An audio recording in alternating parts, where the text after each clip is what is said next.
How to change App Store country or region to United Kingdom London. Here is how to do so on your iPhone or iPad. First of all, open the App Store from your home screen.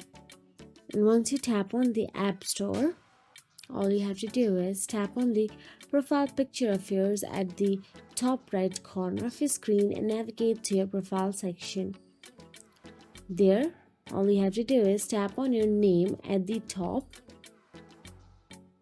Now once you do so, scroll down and tap on the country/region option available there. Now what happens is you'll be navigated to the list of countries.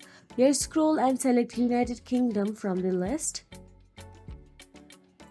Once you do so, simply tap on the continue option available on your screen and follow the on-screen instructions.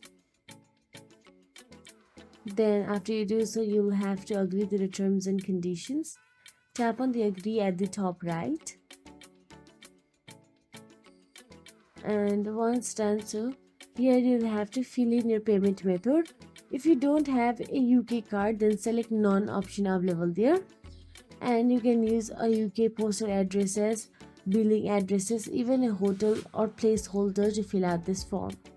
So that is it. If you found this video helpful, please like, share and subscribe, and thank you so much for watching.